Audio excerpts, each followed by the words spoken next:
frágil. Si lo aprenden de memoria, quizás se acuerden ahora, pero después se les va a olvidar. Más que todo para el examen final. Y si lo aprenden sabiendo el porqué, entonces se les va a hacer más fácil. ¿Ok? Entonces iniciaremos con el reconocimiento de protozoarios.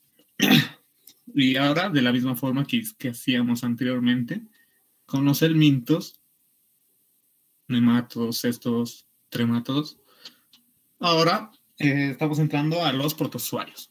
En este caso ya no reconocemos, como hemos visto anteriormente, las 3 formas biológicas típicas, huevo, forma larvaria y adulto, sino que ahora debemos reconocer, en la mayoría de los que vamos a ver, estas dos formas biológicas, que es el quiste y el trofozoito.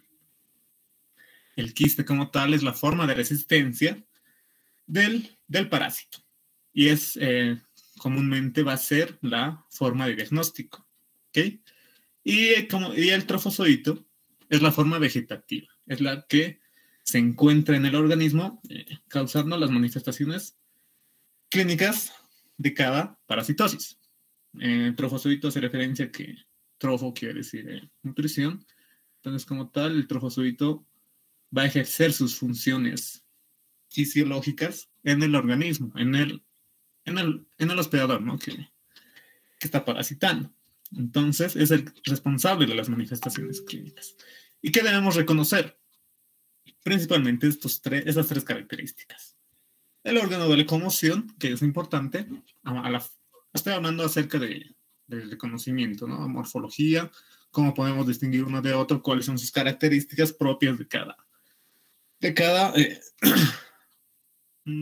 filum, ¿no? Si recuerdan generalidades, hemos visto que los protozoarios se dividen en filums, que vamos a ir repasando a lo largo de la sesión. Entonces, el órgano de locomoción, que en este caso pueden ser flagelos, pseudopodios, cilios y que carezcan de órgano de locomoción. ¿Ok? Características del núcleo. Aquí es muy importante saber que el núcleo, la cantidad, el número de núcleos que vayan a tener y como tal la forma.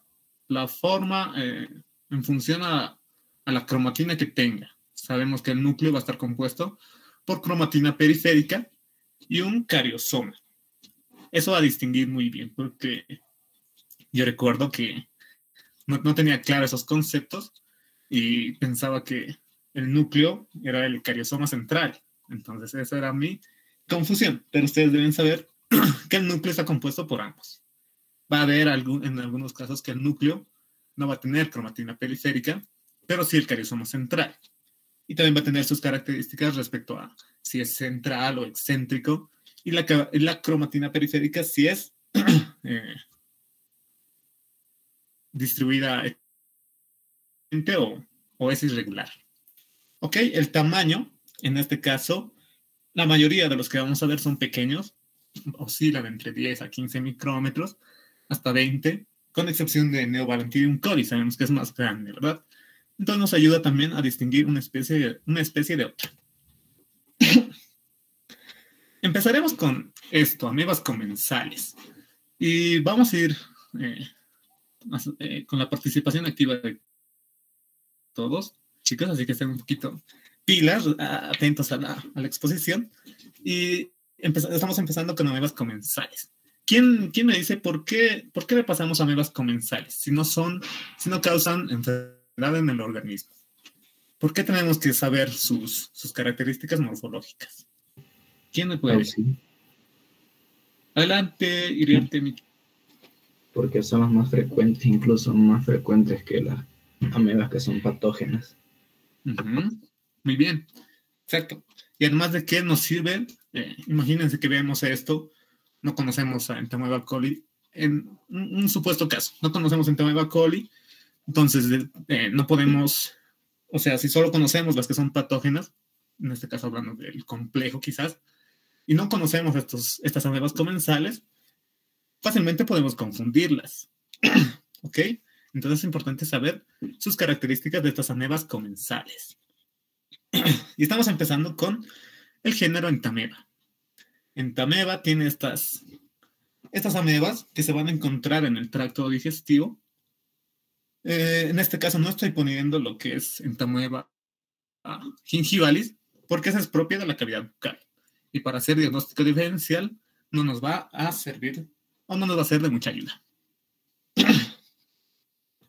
Muy bien, entonces empezaremos con, fíjense como tal, aquí tenemos, podemos decir 4, pero en sí sabemos que Entamoeba histolítica dispar y Mochkowski es un complejo, ¿no?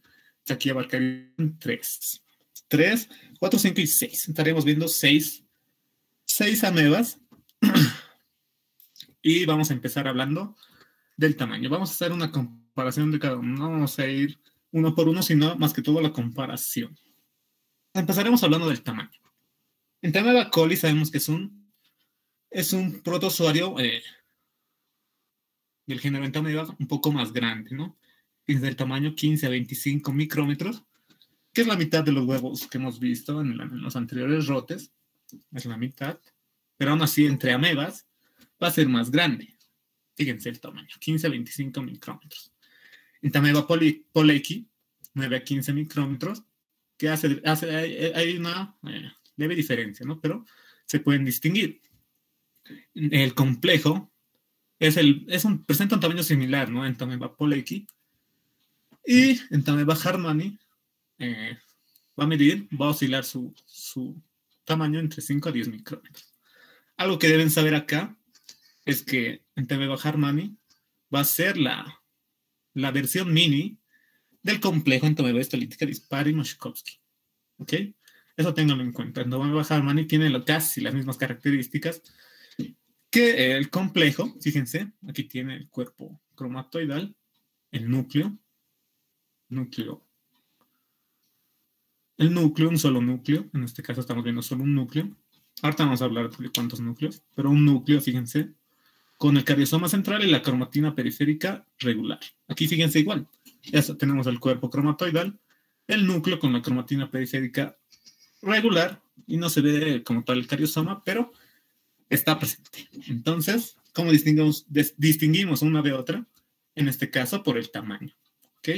Entamoeba harmani hasta 10 micrómetros. Y del quiste del complejo hasta 15 micrómetros. ¿Ok? Eso en respecto al tamaño. Entre Entamoeba poleki y histolítica dispar, vamos a ver ahorita por qué los diferenciamos. ¿Ok? El tamaño no nos sirve, ¿verdad? Fíjense, el tamaño son del mismo tamaño casi, entonces no nos va a servir para diferenciarlos.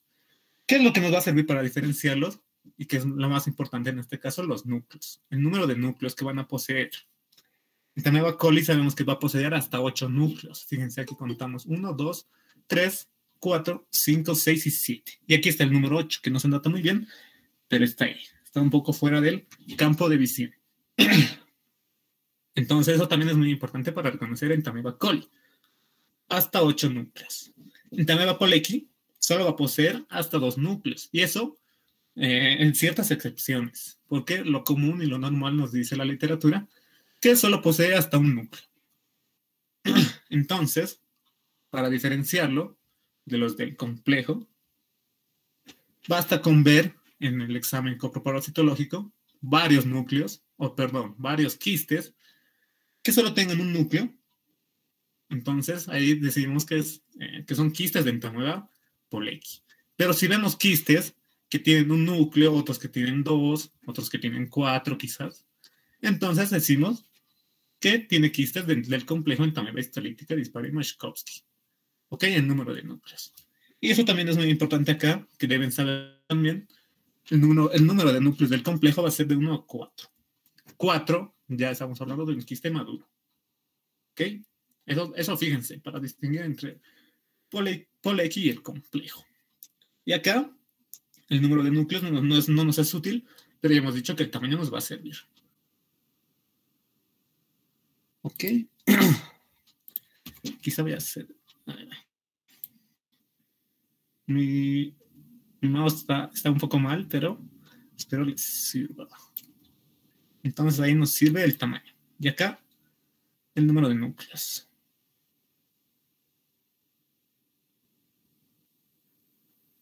Y la cromatina periférica, aquí nos dice que es irregular. Fíjense, en Amoeba coli tiene la cromatina periférica irregular porque fíjense, acá está destacando más y acá no se nota. No se nota mucho. Acá también, fíjense, aquí destaca, acá también resalta. Entonces no es regular la cromatina periférica. Y eso ya saben diferenciar, ¿no? Les he dicho, este es el núcleo. Ahí tiene toda la cromatina periférica y el cariosoma central. Eso no confundir. Yo recordaba que esto era el núcleo. Antiguamente. Yo pensé que ese era el núcleo. Pero el núcleo sabemos que es todo esto. ¿Ok? Y eso tomar en cuenta. ¿Qué más? La cromatina periférica es regular en Polecki y el complejo. Y en Armani nos dice que es irregular, esto no siempre se cumple, puede ser irregular, puede ser regular. No es algo que nos vaya a servir o nos vaya a ser de mucha utilidad. Principalmente lo que les había mencionado. Ok, ¿seguimos? Sí. Ahora veamos lo que son los trofozoitos. Y acá ya entra esto que les pongo acá, que es el órgano de locomoción. En este caso son pseudopodios. Ahora, ¿quién me puede decir a qué filum pertenecen como tal las amebas o el género Entamoeba? ¿Quién recuerda? ¿Quién sabe? ¿Sarcomastigofora? Sí, al filum Sarcomastigofora. Y se divide en dos subfilums, si recuerdo. Subfilum 1 y subfilum 2. Entonces, subfilum Sarcodina. Sarcodina, ¿verdad? Sí. Ok, súper. Qué súper que se acuerden eso. Es importante también manejar eso. En este subfilum, Sarcodina, la característica va a ser que tienen el órgano de locomoción, que son los pseudopodios, que son pequeñitos, que se van a encontrar a lo largo de toda su membrana. No se notan, no los podemos distinguir, pero es una característica que poseen. ¿Ok? Vayamos a hablar de los trofozoitos entonces. Primero, fíjense esto. Todos tienen un núcleo. Todos tienen un núcleo. Todos los trofozoitos. En quistes habíamos visto que poseen una variedad de núcleos, ¿no? Hasta aquí 8, aquí 4, 1 o 2, 4, hasta 4, y acá lo mismo, ¿no? Pero en los trofozoitos vemos que todos van a poseer un núcleo. ¿Qué más? Fíjense acá, aquí tenemos una vacuola de glucógeno, solo para que reconozcan, ¿no? Una vacuola de glucógeno, pero lo que nos interesa, en este caso, saber, va a ser un poco quizá el tamaño. Fíjense, igual, Entamoeba coli predomina en el tamaño hasta 25 micrómetros. Esos comparten casi el mismo tamaño, no es mucha la diferencia. Y esto ya les había dicho. Entamoeba harmanis va a ser la versión mini del complejo Entamoeba, Histolytica dispari Moshkovsky. ¿Ok? Fíjense, es la versión mini prácticamente. El núcleo, ¿qué podemos distinguir? Fíjense, todos tienen un núcleo. Acá nos dice que la cromatina periférica es irregular. Ya les he dicho que no siempre se cumple, pero acá sí se puede ver, no está totalmente distribuida. Acá lo propio igual, ¿no? También nos dice la literatura que la cromatina periférica es irregular. Acá, fíjense, muy bonito. Acá está el núcleo bien distribuido, con el cariosoma central puntiforme y la cromatina periférica regular, ¿no? Uniformemente distribuida. Acá, lo mismo, pero ya les había dicho, ¿no? Para diferenciar, básicamente es el tamaño. ¿Qué más nos sirve? Más adelante vamos a ver lo que es en funcional al complejo Entamoeba histolítica dispari Moshkovsky. ¿Qué es lo que nos ayuda a saber qué es? Es el trofozoito del complejo. ¿Ok? Pero aquí no hay mucho que nos vaya a servir. Sabemos que los trofozoitos no se van a encontrar en heces. Estamos hablando de Entamoeba coli, Polecki o Harmani. ¿Por qué? Porque sabemos que estos son comensales. Entonces, para que existan en heces, va a ser complicado, a no ser que esté coinfectado con el complejo. En este caso va a haber las manifestaciones clínicas que sabemos y puede haber la compañía de estos otros trofozoitos. Pero lo que nos va a interesar es la del complejo. ¿Ok? Y es por eso que vamos a hacer un repaso. Pero seguiremos con amebas comensales. Seguimos con amebas, ¿ok? Órgano de locomoción pseudopodios. Y en este caso vamos a hablar de este otro género que es Endolimax. Endolimax nana, particularmente. ¿Qué debemos saber de Endolimax? Seguramente, quizá los anteriores auxiliares les han dicho que parecen a las galletas de Chips Ahoy, ¿no? Esas galletas con chips de chocolate, que hacen referencia a sus núcleos, ¿ok? Pero es una buena forma de recordarse, pero lo que deben saber es que los chips de chocolate son sus núcleos, ok, lógicamente, pero ¿por qué se ven como puntos negros o por qué resaltan a la microscopía? Porque tienen la característica de tener un cariosoma central grande y prominente, y este no tiene cromatina periférica presente en su núcleo. Y lo que vemos es el cariosoma central prominente, ¿ok? Y ahora el número de núcleos oscila entre 1 a 4, fíjense, acá tiene 3, acá solo se puede visualizar 1, acá 3 y 1. Entonces, el número de núcleos también es importante, puede tener hasta 4 en Endolimax nana. Entonces, el tamaño también son pequeñitos, fíjense, mide de 5 a 10 micrómetros, parecido al tamaño de Entamoeba harmani. Son pequeñitos, a comparación de los que nos interesan, que son los del complejo, ¿ok? ¿Qué más debemos saber? Pues acuérdense que acá el núcleo como tal se los ve como puntos. ¿Por qué se los ve como puntos? Porque tiene un cariosoma central grande, a diferencia de estos núcleos que no son puntos como tal, fíjense, son núcleos que presentan la cromatina periférica y el carizoma central.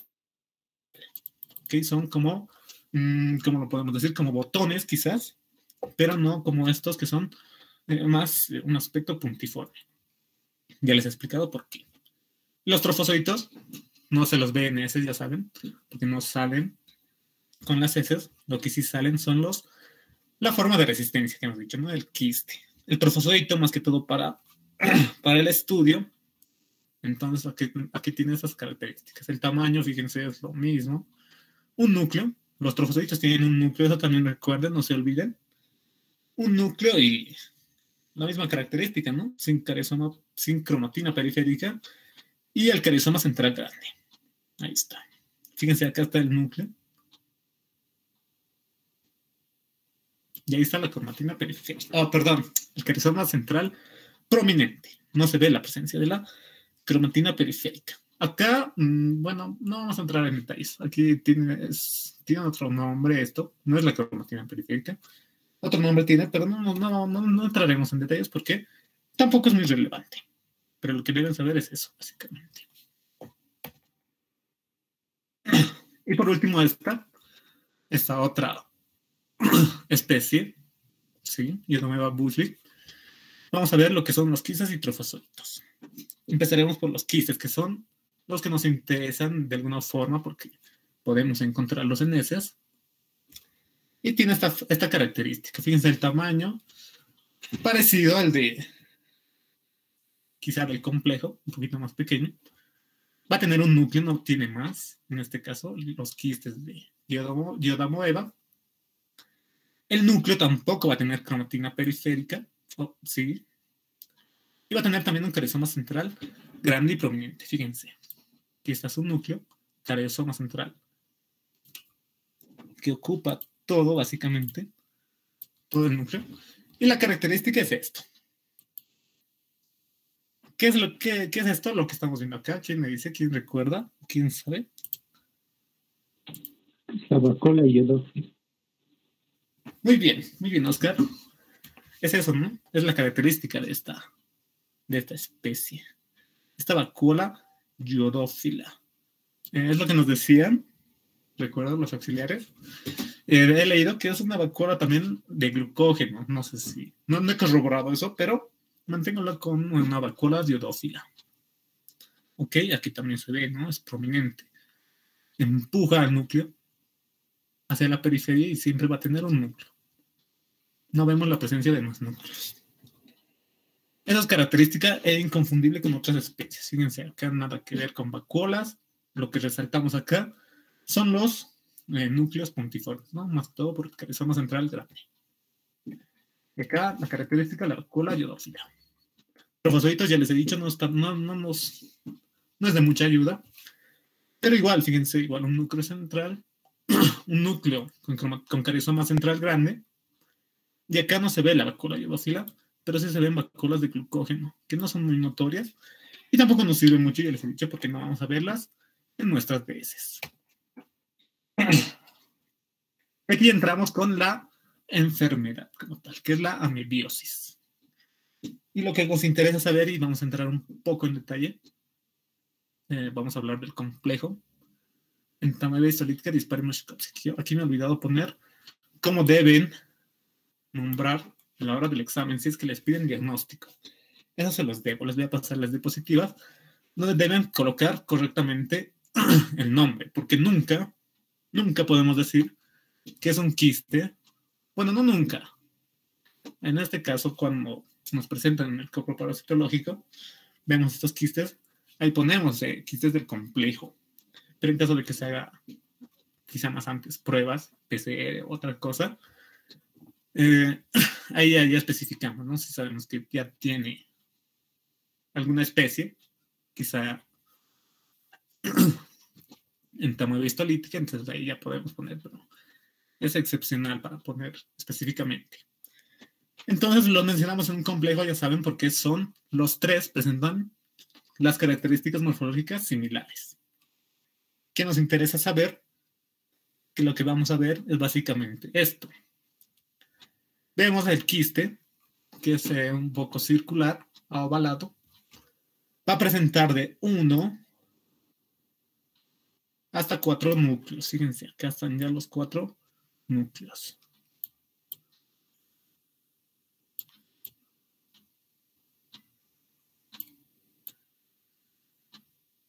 Ok, solo para resaltar. De 1 a 4 núcleos puede tener 1, 2, aquí 2, y 4.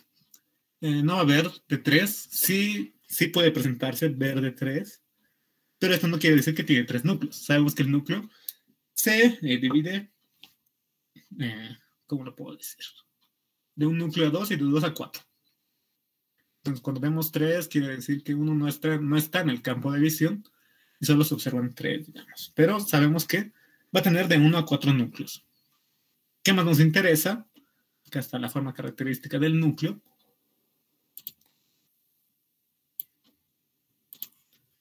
Forma característica del núcleo. Carizoma central, cromatina periférica regular. ¿Qué vemos también acá? Estos cuerpos cromatoidales que están presentes siempre, sí, siempre, o bueno, casi siempre, en los quistes inmaduros, fíjense. En los quistes inmaduros lo común es ver esos cuerpos cromatoidales, a diferencia de un quiste maduro, que algunas veces se ve, pero no siempre. ¿Ok? Y lo que deben recordar siempre es que deben nombrarlo así, ¿no? Quiste o quistes del complejo entamoeba histolítica dispare Moshkovsky. Ok, y recuerden también la escritura. Recuerdo que, como ya había dado mi examen el año pasado, no he escrito correctamente este nombre. Si recuerdo, aquí había puesto C y ya, me anularon la pregunta. O sea, fueron crueles, pero me anularon la pregunta. Entonces, eso también tomen en cuenta cómo se escribe, ¿no? Fíjense, acá no viene primero la Y. Histo hace referencia a tejido, lítica, lisis, destrucción de tejido. Y ahí va la Y. Eso también a tomar en cuenta. Ok. Seguimos adelante. Acá tenemos los trofozoitos. Y en este caso, trofozoitos de entamoeba histolítica. Aquí, ¿por qué decimos que son trofozoitos de entamoeba histolítica? Por la presencia de eritrocitos. Ahí está uno y aquí está otro. No los podemos confundir con otros. Aquí, fíjense, tiene 2. Acá tiene 1. Y esto es un trofozoito. ¿Quién me dice? ¿O qué es esto?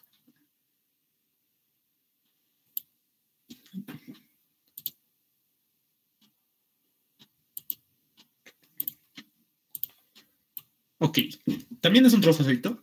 En este caso no se ve el núcleo, fíjense. Pueden decir que no es un trofocito porque no tiene núcleo. Pero el núcleo está fuera del campo de visión. Lo que sí se ve es el eritrocito que ha ingerido, ¿no? Ahí está. Puede tener hasta varios. He visto imágenes de trofocitos que tienen hasta 6 o 5 a 6 eritrocitos en su interior. Entonces, esa es una forma de llegar al diagnóstico específico. ¿Okay? La presencia de eritrocitos en el trofozoito. Y ahí hablamos de trofozoito de entamoeba histolítica. En caso de que no exista la presencia de esos eritrocitos, continuamos mencionando como trofozoito del complejo entamoeba histolítica Dispari-Moshkovsky. Y la forma, el tamaño, si recuerdo, hemos puesto que oscila entre 10 a 20 micrómetros, hasta 60 micrómetros, nos dice la literatura, de las formas invasivas, que son estas. 60 micrómetros me parece un poco grande, no he visto un trofozoito tan grande, pero oscila entre eso, ¿no? Hasta 20, yo creo, hasta 20 micrómetros, y tiene esta forma, ¿no? Forma ameboidal, como tal, dice. Entonces no es ni circular, ni ovoidal, ni nada. Es una forma, se puede decir, irregular. También puede ser circular, fíjense. Ok. Con eso concluimos lo que son las amebas. Y nos pasamos a los flagelados. Y en este caso vamos a empezar a hablar de Giardia lamblia. ¿Existen otras especies? Claro que sí, pero no se han registrado casos de esas otras especies que causan patología en el hombre. Hablamos de Giardia murris, si no me equivoco. Existen otras que parasitan roedores y aves, pero en el hombre como tal no se ha demostrado patogenia. Por eso en este caso no hablamos más que de Giardia lamblia.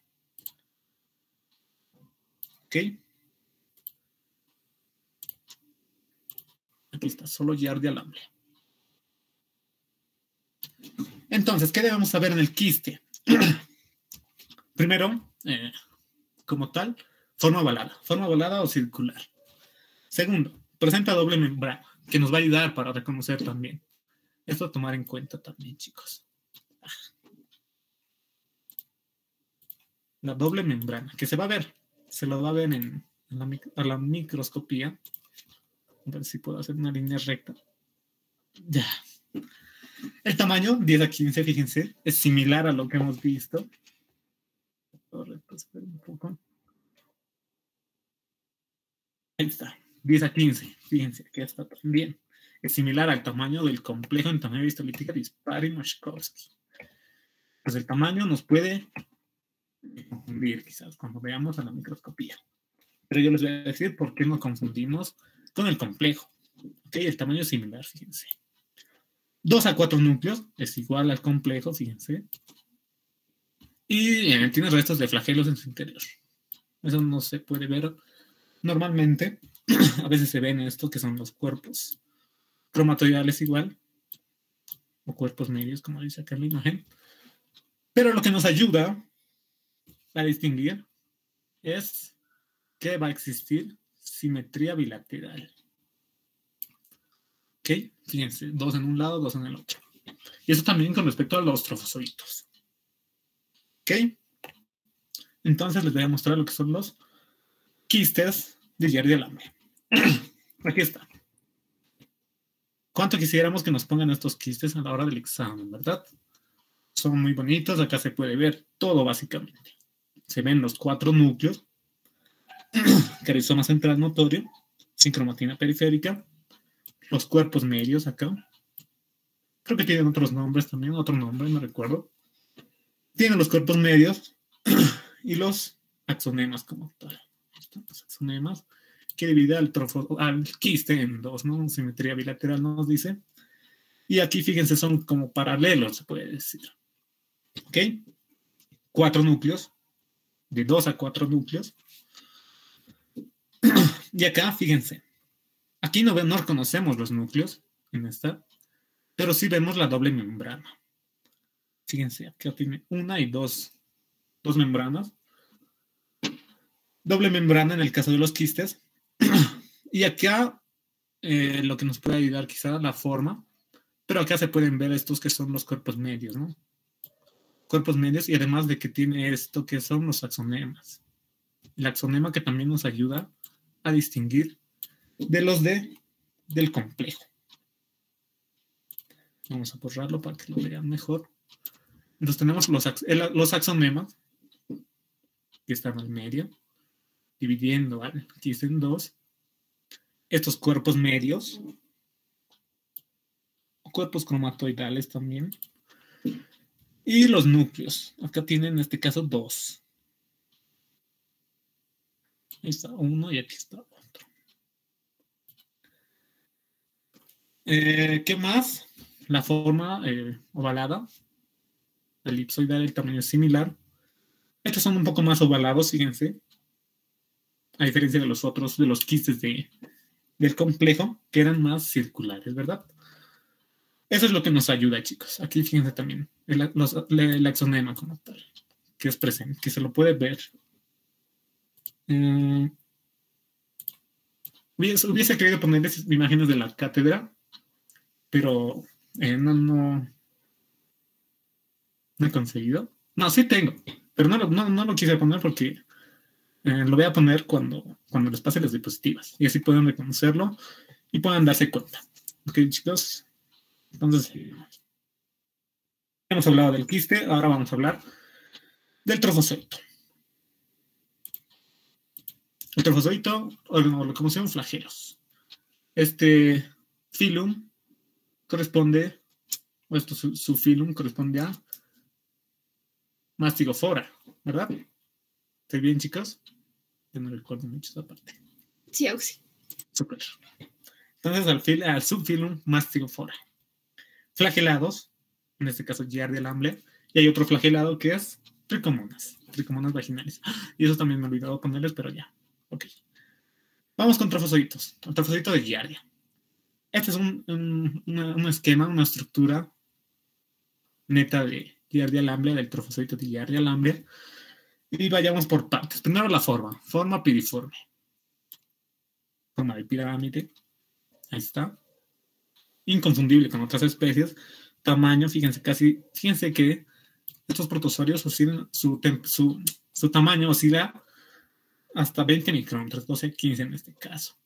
Entonces no son grandes a comparación de lo que hemos visto los anteriores roques. Esto lo digo más que todo a la hora de verlos a la microscopía. Se nos hace un poco más complicado de verlos y localizarlos. ¿Qué más? Cuerpos mediales. Aquí están, como pueden ver en la imagen, aquí están, que están paralelos al axonema. Ok. Disco subtorio, que es toda esta parte, todo lo que se encuentra en el extremo anterior. Todo es el disco subtorio, que es un órgano de fijación, ¿no? Que le sirve para adherirse a su hábitat, ¿verdad? Sabemos dónde es su hábitat. Giardia lamblia, también se lo dice. Giardia intestinalis o Giardia duodenalis. Que los tres nombres son correctos. Así que a la hora de nombrarlo, quizá como diagnóstico trofozoito, Giardia lamblia, intestinalis o duodenalis. Los tres nombres son avalados y son correctos. Dos núcleos anteriores igual, que son paralelos, uno a cada lado, y 8 flagelos. 8 flagelos, lo que nos interesa aquí es que un par anterior, un par caudal, van a ir emergiendo de sus respectivos blefaroplastos. Otro detalle que nos pueda servir, vamos a verlo, cómo se ve a la microscopía. Esto es un esquema muy bonito de Giardia. Recuerden que el trofozoito presenta 2 núcleos, a diferencia del quiste que puede presentar hasta 4. Eso es lo que vemos a la microscopía. ¿Podemos confundirlo con otra especie? Yo pienso que no. Complicado. Primero, ¿cómo nos damos cuenta? Por la forma. Ya. Por la forma. La forma siempre va a ser piriforme. ¿Ok? A ver si puede.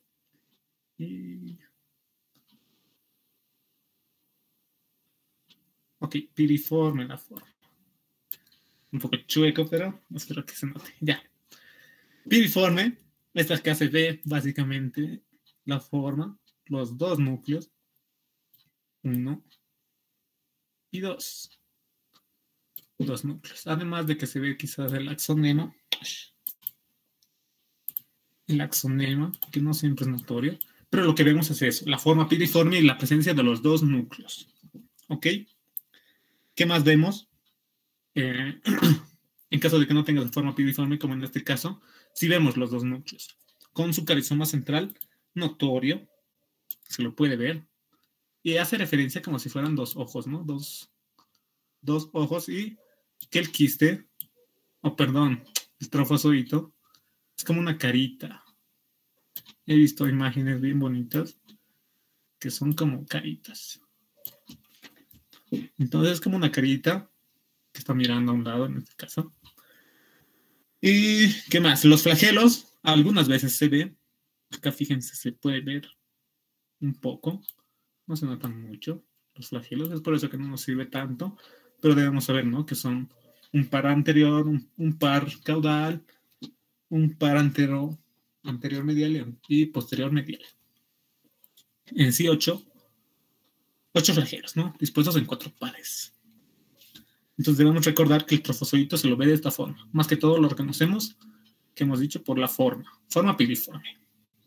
Y por la presencia de sus dos núcleos. No tiene 4 en el caso de los quistes, solo 2. Y se lo nombra de esta forma. Trofozoitos de Yerbial amblia.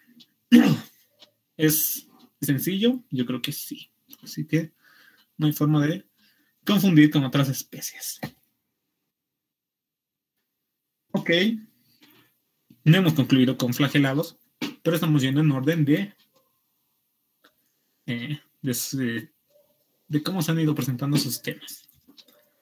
Entonces nos pasamos a este otro filum. ¿Quién me dice a qué filum corresponde Cryptosporidium? A ver, ¿quién se acuerda?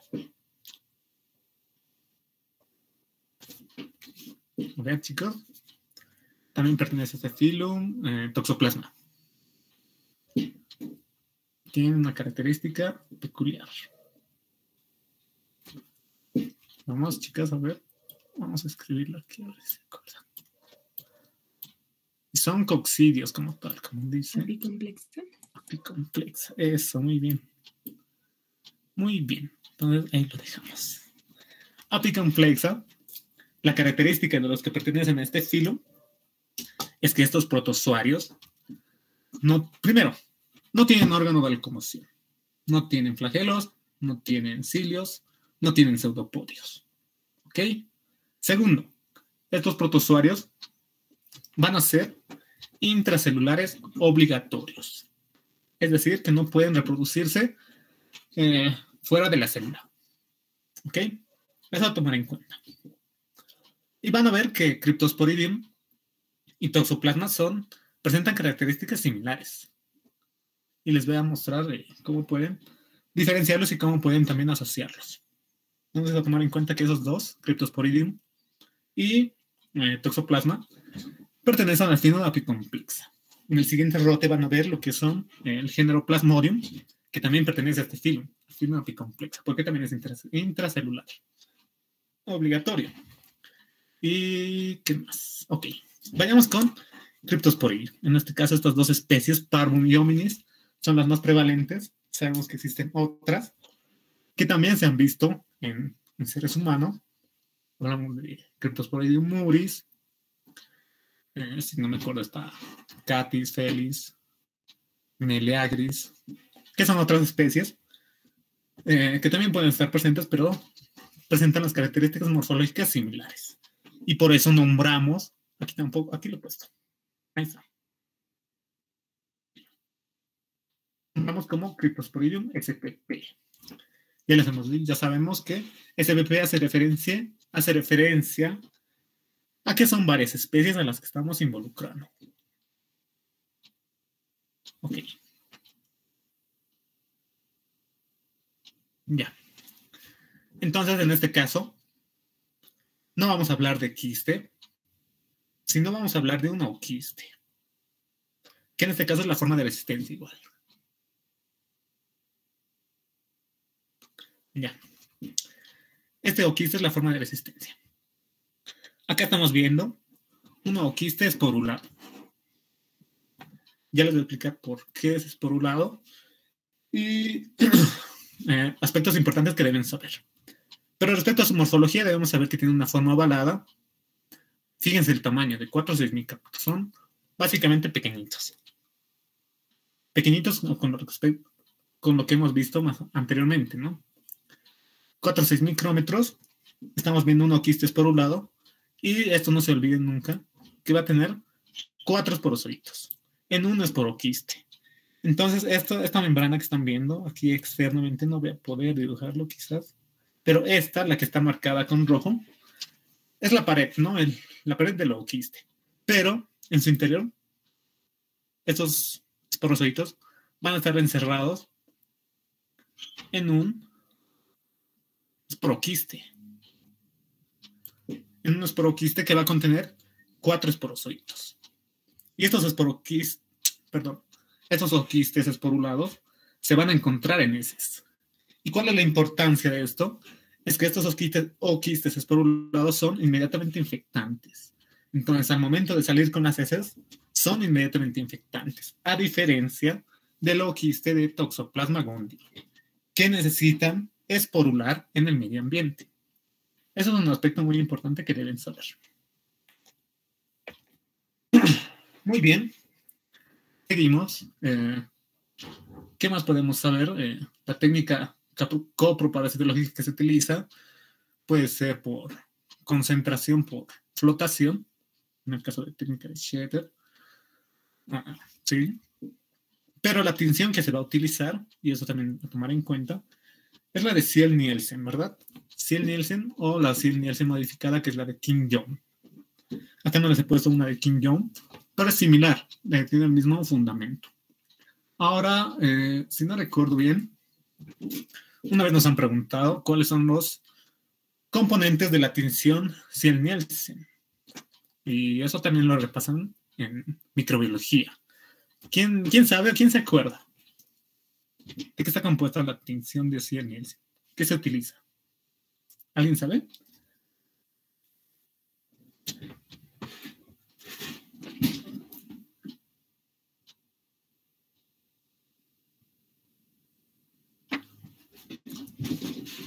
Creo que hay pregunta, no estoy seguro.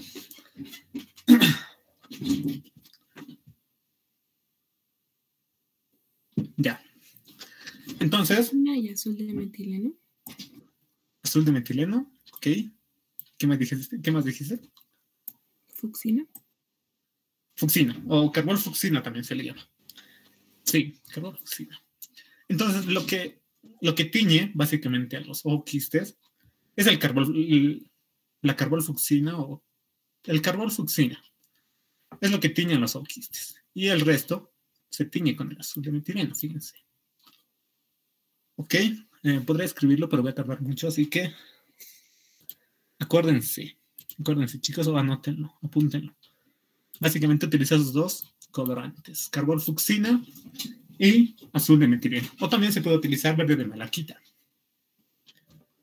Ok, entonces, fíjense, hemos dicho que son ooquistes pequeños, hasta 6 micrómetros, son pequeñitos. Entonces, y una coloración normal, no se los puede distinguir. No, el colorante no ingresa al ooquiste y no se los puede distinguir. ¿Por qué? Porque son ácido alcohol resistentes. Eso también lo van a ver en microbiología. Pero en este caso estamos hablando de los ooquistes de Cryptosporidium. Necesitan esa coloración, Ziel-Nielsen o King-Young. Y lo que vemos es esto.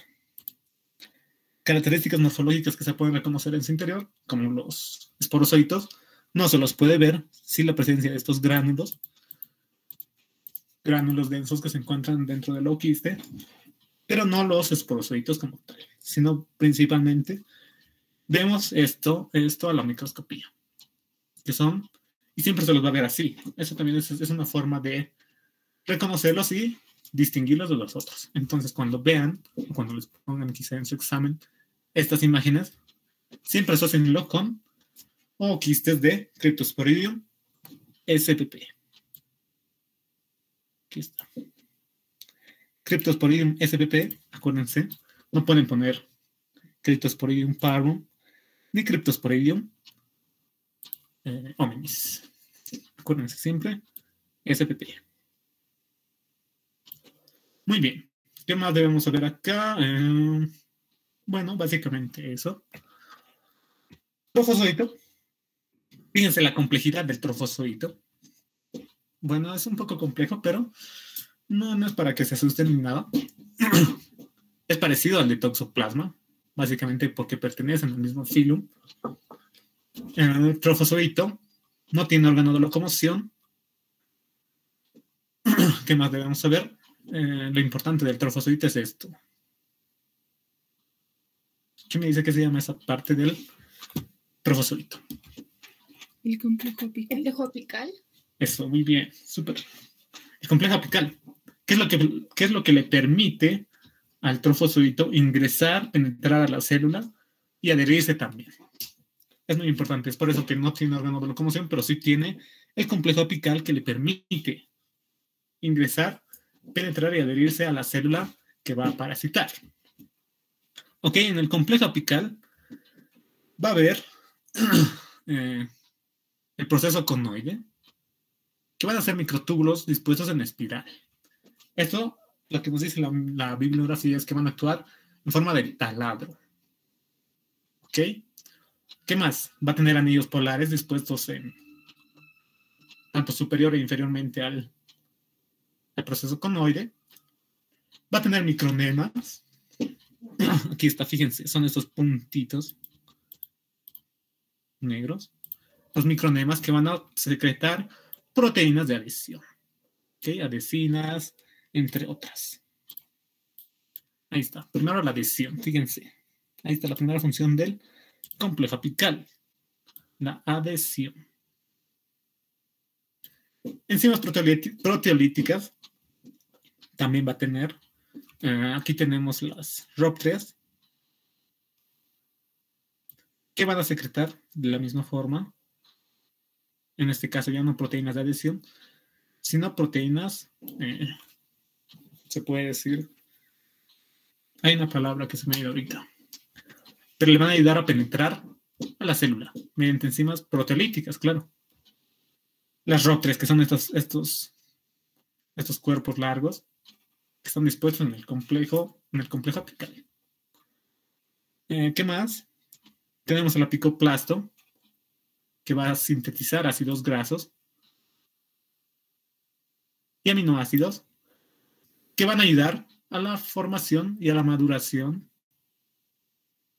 de la vacuola parasitófora. Entonces, ¿quién me puede decir por qué decimos que es un parásito intracelular, pero extracitoplasmático? Porque va a estar dentro del enterocito, pero lo va a separar del citoplasma del enterocito por la vacuola parasitófora. Muy bien. Muy bien, mi Benja. He explicado bien. Sí, súper. Eso deben dominar, ¿no? Ya saben, nunca de memoria. Porque recuerdo que el año pasado decían de memoria, es intracelular, pero extracitoplasmático. Y yo decía, ¿cómo es eso posible?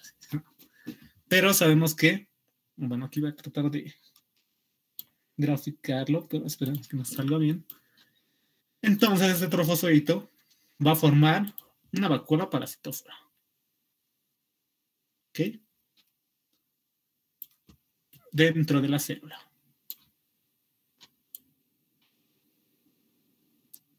Seguramente ya han visto ese video de Cryptosporidium, del ciclo biológico, que lo muestra muy a detalle, muy bonito. Y ahí no se nota mucho que ya es intracelular. Pero lo demás, todo lo que respecta al ciclo biológico, sí lo demuestra. Y aquí también sabemos que una vez que los esporocitos ingresan, pasan a ser trofozoitos. Pasan a ser trofozoitos cuando empiezan a reproducirse y a nutrirse. Sabemos que en la vacuola parasitófora van a formarse hasta 8 merozoitos, ¿verdad? En su meronte de tipo 1, que va a estar integrado en esta vacuola parasitófora. Ok, eso para que recuerden. Entonces, fíjense, aquí está el citoplasma. Entonces no está en contacto con el citoplasma, justamente separado por esta vacuola parasitófora. Ok, eso tomar en cuenta también. Qué bueno que lo sepan dominar. Ah, nos faltaba. Ah, ya, sí, súper. Ok, estamos un poco mezclando, pero ahora nos pasamos a los ciliados. ¿Y qué filum corresponde? Lógicamente, el filum Ciliofora. Y el único ciliado que nos interesa, que es de interés médico, es este Neobalantidium coli. El doctor Aguirre nos decía que esta nomenclatura está cambiando, ha cambiado actualmente, ahora se lo conoce como Neobalantidioides o Balantidioides coli, pero la importancia tanto de eso, lo que estamos manejando actualmente es esto, Neobalantidium coli. Si no me equivoco, en la teórica han mencionado otro nombre. Chicos, pero quién sabe.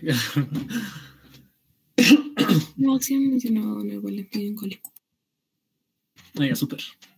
Entonces seguimos en lo correcto. Ok, Neobalantinium coli igual va a presentar un quiste y un trofocito. Parecido, ¿no? A lo que hemos visto anteriormente. Solo los del filum apicomplexa, ya no vemos eso. Es un poco más complicado. Apicomplexa quiere decir complicado. No, mentira. Pero son más complicaditos porque respecto a su ciclo biológico, no tanto a las características morfológicas, pero sí a su ciclo biológico. Ok, pero en esto solo vemos quiste y trofocito. Y hablemos del quiste. Acá vamos a tener características que nos van a ayudar a distinguir. El tamaño primero, fíjense, ya es un poco prominente, 40 a 60 micrómetros, parecido a los huevos que hemos visto en los helmintos, ¿verdad? 40 a 60 es un tamaño relativamente grande con respecto a los protozoarios. ¿Qué más? Forma esférica ovalada. Tiene esta forma, esta es una estructura, ¿qué se llama? Un esquema de cómo se presenta un quiste de Neobalantino. Pared quística doble, esto también tómenlo en cuenta. Doble, gruesa. La primera es esta, la externa, ¿no? Y en la interna se ve la presencia de estos cilios. Entonces, el quiste también presenta cilios. No es que no. Está ahí la presencia de los cilios, característico de esta especie. ¿Qué también es característico esto? Los dos núcleos presentes en el quiste. Esto se ve, fíjense, tanto en el quiste como en el trofocito. La presencia de los dos núcleos. Un macronúcleo y un micronúcleo. Ahora bien, esto para que sepan y para que recordemos, el macronúcleo, ¿de qué se encarga? ¿De qué se encarga el macronúcleo? ¿Quién recuerda, chicos? De la digestión de nutrientes. Perdón, ¿qué dijiste? No te escuché bien. De la digestión de nutrientes. Digestión, y hay uno más que es la regeneración. Regeneración del trofocito como tal. Acá no cumplen una función los núcleos tanto. Estamos hablando de la forma de resistencia. La forma que no realiza reproducción ni nada por el estilo. Pero están presentes. ¿Ok? Entonces el macronúcleo es una digestión, bueno, como tal, alimentación y regeneración.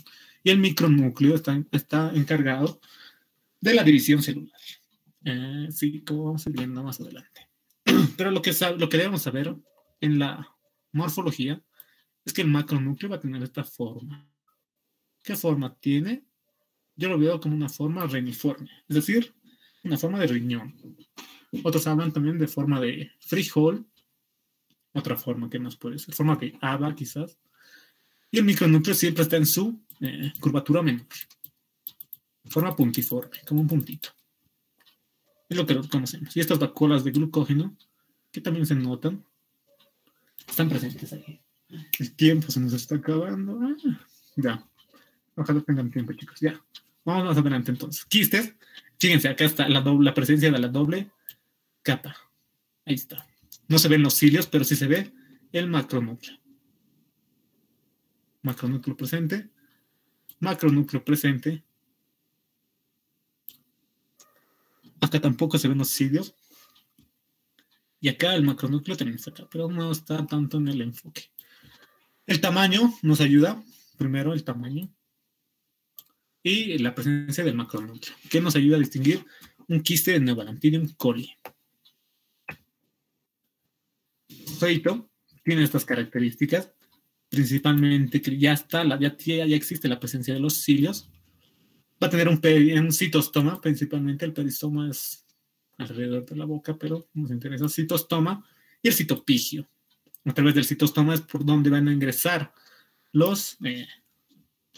su sustento alimentario, ¿no? En este caso hablamos de bacterias o parásitos, como vamos a ver más adelante. Macronúcleo, forma de frijol. Micronúcleo, forma de punto. Acuérdense, el macronúcleo siempre va a estar presente. El micronúcleo, claro, obviamente va a estar, pero no se lo va a lograr reconocer. En el extremo anterior, citostoma, ya sabemos el citopigio, por donde realiza la exocitosis, eliminación de desechos. Fíjense, a la microscopía lo que se ve son quistes grandes, el tamaño hemos visto, aquí está el tamaño, no hemos hecho un repaso. 60 hasta 100 micrómetros en su diámetro mayor y 50-80 micrómetros en su diámetro menor. El tamaño es descomunal respecto a lo que hemos visto anteriormente. Hasta 100 micrómetros. Incluso he leído, creo, 200 ya sería mucho. No recuerdo si he leído 200, pero lo que se maneja es este rango, de 60 a 100 a 50 a 80. Es un tamaño extracomunal. Ok, trofozoitos. Lo que hemos visto es esto, fíjense. Acá está la presencia de los cilios alrededor. Eso también nos ayuda, acuérdense. Nos ayuda a reconocer. Acá, fíjense, no se ve el macronúcleo. Aquí sí se ve. Le he puesto un poco con contraste para que puedan ver. El macronúcleo y la presencia de cilios no se nota mucho, pero están ahí. Aquí también, fíjense. ¿Cómo reconocemos que hay cilios? Porque el borde no se ve regular. No se ve regular. Como acá sí se ve el borde y aún así se ven los cilios. Acá el borde no es regular, no es fino, como decir, no está así una línea delimitada, sino que está ahí la presencia de los cilios. Ok, la presencia de los cilios y también está la presencia del macronúcleo. Aquí está el macronúcleo. El macronúcleo que nos ayuda también a reconocer. Macronúcleo, el tamaño y los cilios. No se olviden de eso. Trofozoitos del Neobalanidium coli. Y les traje este video, espero que quizá ya lo han visto, no estoy seguro. Ahí está. Vayamos a verlo.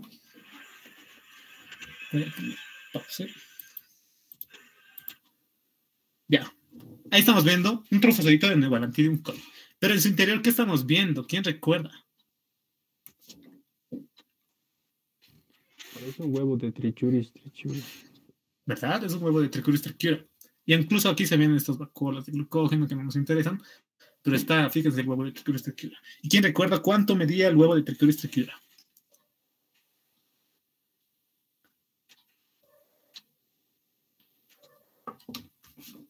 Vamos, chicas, ¿alguien? ¿Nadie? Bien, el huevo medía básicamente hasta 55 micrómetros en su diámetro mayor. Sí. Entonces, fíjense el tamaño de Neobalanidium coli con respecto a este huevo. ¿Cómo se lo habrá ingerido? No sabemos, obviamente por el citostoma, pero es una curiosidad, ¿no? Fíjense cómo se mueve, movimientos coordinados del trofozoito con el huevo de Trichuris trichiura en su interior. Algo muy curioso que he encontrado, ¿no? Que lo vean, chicos, y reconozcan el tamaño descomunal de este parásito. Órgano de locomoción, cilios, ya saben. Tricomonas, tricomoniasis. En este caso vamos a hablar de Trichomonas vaginalis. Les debo que voy a poner las otras formas de tricomonas, las otras especies. Estamos hablando de Trichomonas hominis y hay una más que es Trichomonas. ¿Qué especie me falta, chicos? ¿Quién recuerda? Tenax. Tenax. Muy bien, muy bien. Ahora, ¿cuál se encuentra en la cavidad bucal? La tenax. Tenax, ¿verdad? Y hominis está en el intestino grueso, delgado, no recuerdo bien. Tienen características que nos ayudan a diferenciar, pero en este caso, cuando hablamos de tricomonas vaginalis, ¿de dónde obtenemos la muestra? Básicamente de... Chicos. Del flujo vaginal. Eso, muy bien. Del flujo vaginal, ¿no? Y en el flujo vaginal, lógicamente, no va a haber las otras especies, pero para que sepamos diferenciar, ¿no? Ok, por eso no confundimos con otras especies. Tricomonas vaginalis, la característica y del género Tricomonas como tal, no va a haber una forma de resistencia, no va a haber quistes de tricomonas, eso olvídense. Solo va a haber la forma de trofozoito. Se ha hablado de formas pseudoquísticas, pero no llegan al concepto de quiste como tal. Entonces, ¿qué debemos saber? El tamaño. Bueno, el tamaño no es tan importante. Más que todo la forma que tiene. La forma que tiene, y este va a ser uninucleado, solo un núcleo anterior. Ahí está. Y cinco flagelos. No podemos confundir con el de Giardia-Lamblia, principalmente por la emergencia de esos flagelos. En este caso va a tener 4 flagelos anteriores. Ahí están los 4 flagelos anteriores. Y un flagelo posterior. Pero eso también no lo confundan. El flagelo posterior no es este. No es este el flagelo posterior, cuidado. Este es el axostilo. El axostilo tiene una prolongación libre que se encuentra a lo largo de todo dividiendo el cuerpo, ¿no? A la mitad. Este axostilo tiene forma de J, nos dice también la literatura, que es todo esto. El flagelo posterior va a estar adherido a la membrana ondulante. Y otra característica que nos dice es que no va a ser libre. No va a ser libre este flagelo posterior. A diferencia de Tricomonas hominis, si mal recuerdo, es que ese flagelo va a ser libre. Se va a prolongar un poco más, va a estar así libre. De Tricomonas tenax hominis, eso se los voy a poner en las diapositivas.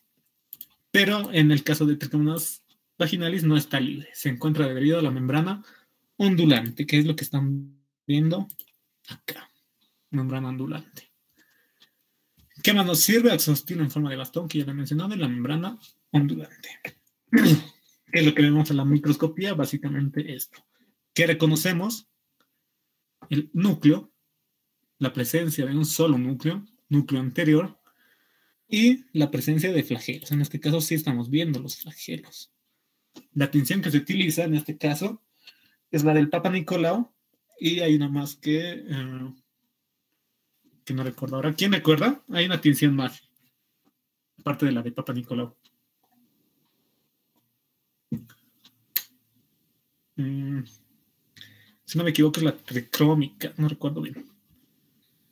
Pero lo que debemos reconocer es esto, fíjense. Aquí están emergiendo los flagelos como tal. Y sabemos que este es el extremo anterior, por la presencia del núcleo. El núcleo es anterior, y como tal, estos flagelos van a ser los anteriores. Esto que estamos viendo acá no es el flagelo, eso a tomar en cuenta es el axostilo. El axostilo que siempre que está emergiendo, fíjense, del núcleo. Ese es el axostilo. Aquí también está el axostilo. Todos tienen el axostilo. Y el flagelo posterior no se lo nota. Sí se notan estos flagelos que emergen del extremo anterior. ¿Cuántos son? Vamos a dibujar aquí. Son 4. Trofocitos de tricomonas vaginales. Toxoplasma. Toxoplasma gondii. Aquí ya volvemos a los apicomplexa. Ya hemos hablado del complejo apical. Esto, si no me equivoco, lo he tomado del artículo que le han subido a la página. Les recomiendo que lo lean. Está muy bonito, muy bien explicado y a detalle. Quizás estaba en inglés. Quizás les pueda pasar también el documento traducido. ¿Qué nos interesa saber? Ya les he mencionado, ¿no? Básicamente es lo mismo, el trofozoito. El trofozoito sabemos que no se va a llamar. Claro, son trofozoitos, pero en este caso distinguimos los taquizoitos, bradizoitos y los esporozoitos. Eso, acá está, si no me equivoco. Sí, acá está súper. Entonces, lo que vemos, lo que debemos reconocer. Les he traído aquí taquizoiditos y bradizoiditos. ¿Cuál es forma de diagnóstico para toxoplasmosis? Ninguno. Claro, como tal nos sirve. Aquí tenemos imágenes. Pero no podemos diagnosticar, es decir, una persona que tenga toxoplasmosis, hacerle una biopsia de músculo y observar esto, o sea, es un poco inviable. Lo que más que todo en toxoplasmosis sabemos que es la serología principalmente, es lo más importante. Entonces acá, primero en esta tenemos un macrófago. Entonces sabemos que toxoplasma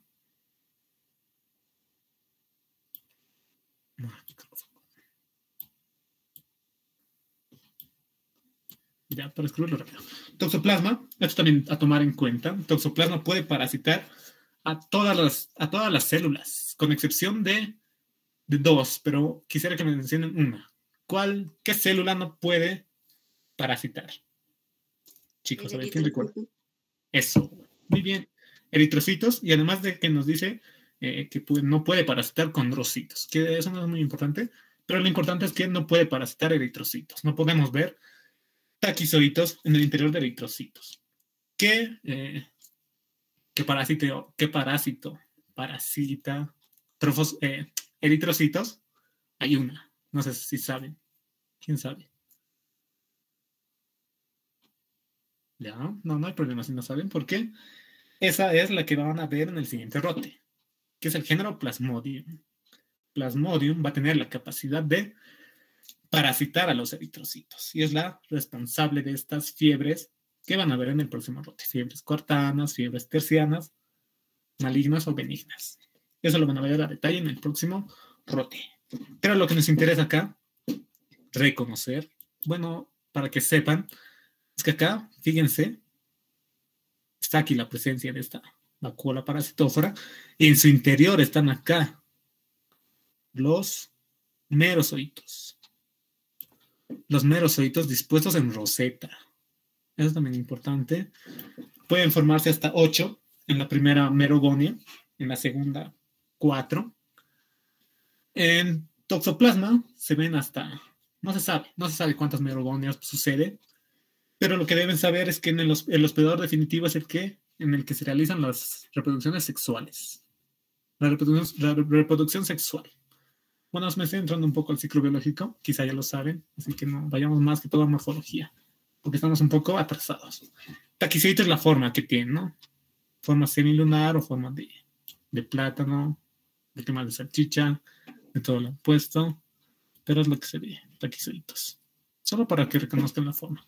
Y los bradizoitos, acuérdense, correspondientes a infecciones crónicas, están dispuestos así, en un quiste tisular. ¿Cuánto va a medir este quiste tisular? Hasta 200 micrómetros, nos dice. ¿Y cuántos bradizoitos puede contener? Hasta 1000 bradizoitos. Y es como se los ve así. Se los ve así a la microscopía. En biopsias en este caso es biopsia de tejido de cerebro. Ya saben, eso no es de diagnóstico, solo para que conozcan y vean, ¿no? Cómo están aquí el meronte tipo 1, dispuestos los merozoitos, dispuestos en roseta. Acá los quistes tisulares conteniendo los bradizoitos. Y esto sí es importante porque también, en el gato en este caso, para saber cuáles son las formas infectantes, cómo podemos adquirir esta parasitosis. Sabemos que toxoplasma tiene varias formas infectantes, como tal los tres trofozoitos, que son los esporozoitos, taquizoitos y bradizoitos. Los esporozoitos se van a encontrar en los ooquistes que estamos viendo acá. Y acá la importancia. Fíjense, estamos viendo un ooquiste de Toxoplasma gondii. Es un ooquiste inmaduro. ¿Por qué decimos que es inmaduro? ¿Quién sabe? ¿Quién recuerda?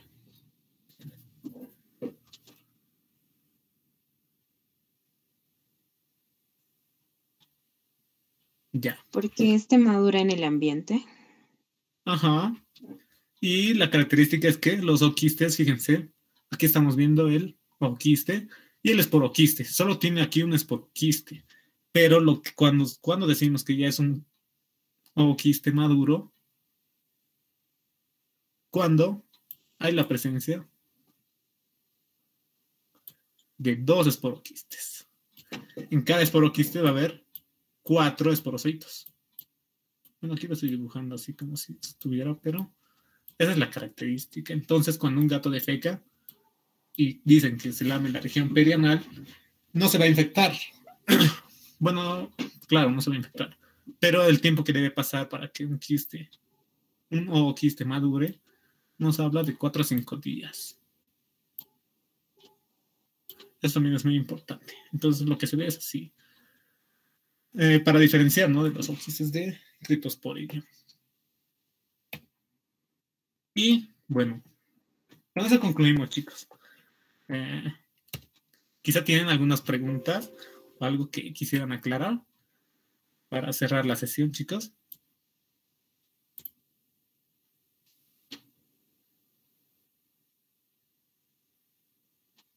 Oxy, ¿nos puede pasar sus diapos? Claro que sí. Sí, claro, los voy a pasar. Les voy a pasar en cuanto termine de colocar lo que falta y puedan repasarlo, ¿no? Igual es importante que, si puedan, asistan al laboratorio con sus respectivos grupos, en caso de que se dé la posibilidad, y repasen, ¿no? Más que todo eso, he tratado de hacerlo un poco para que lo entiendan. Y eso, chicos, si no hay más dudas, espero haberles ayudado de alguna forma y que les vaya súper bien en su parcial práctico. ¿Nadie tiene más dudas, chicos? Me dice que agregue las fotos de la cátedra. Ya, eso más lo voy a añadir entonces. Igual voy a tratar de hacer aquí algo de reco para que puedan distinguir ustedes y reconocer una de otra. Entonces, con eso concluimos, chicos. Espero haberles podido ayudar y nos veríamos en el próximo rote. Depende de los que estén en mis grupos con el doctor Aguirre y la doctora Castañeda. Creo que no hay nadie en la reunión. Pero espero haberles podido ayudar, chicos. Con eso concluimos y nos vemos en otra ocasión. Hasta luego, chicos. Hasta luego, Oxy. Gracias. Sí, gracias. Hasta luego, Hasta Oxy. luego, chicos. Hasta luego, auxiliar. Hasta luego, auxiliar, gracias. Chao, chao. Cuídense.